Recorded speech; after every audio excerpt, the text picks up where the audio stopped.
due to force majeure, Madam President, or the occurrence of a national emergency.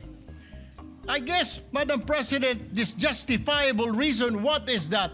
Does that fall under force majeure or does it fall under national emergency, Madam President? My question Madam is, Chair. why are we in so hurry? Why are they, the majority, in a hurry to tackle this motion and divide the House, Madam President? Bakit ba nila binabraso, pinupuwersa na magkaroon ng botohan kung tama ba yung mga pinaggagawa nila? Kasi sila ang majority at alam nilang mananalo sila sa lahat ng botohan dahil wala na si Lito Lapid, making the minority na dating 11 ay 10 na lang. 10 senators at majority with 13 senators minus 1 dahil wala si Bato. You already ruled that it is proper for the plenary to take it up. So may I request or move that we, if there are any objection, we discuss their objection.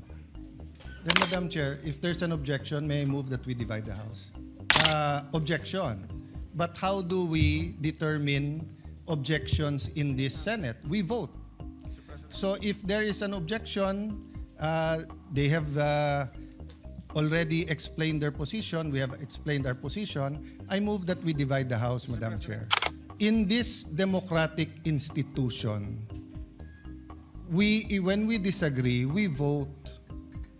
The kind of argument we don't want between the majority and minority, you have your opinion, we respect that, we have our opinion.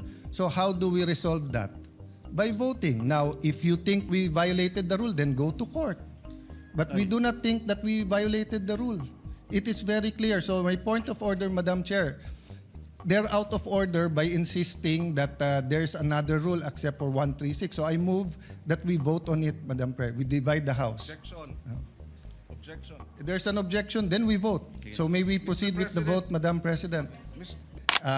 This is a simple motion, so I move that we divide the House. May I reiterate my motion. Then we can go into the merits and they can try to convince us whether or not we agree. So, Madam Chair, I move that we divide the House. And the voting will be done via viva voce? Madam President. Dahil ba may ugong-ugong na makukulong na yung mga kabaro nila, yung mga kasama nila sa majority? My question Madam is, Chair. why are we in so hurry? Why are they, the majority, in a hurry to tackle this motion and divide the House, Madam President? We need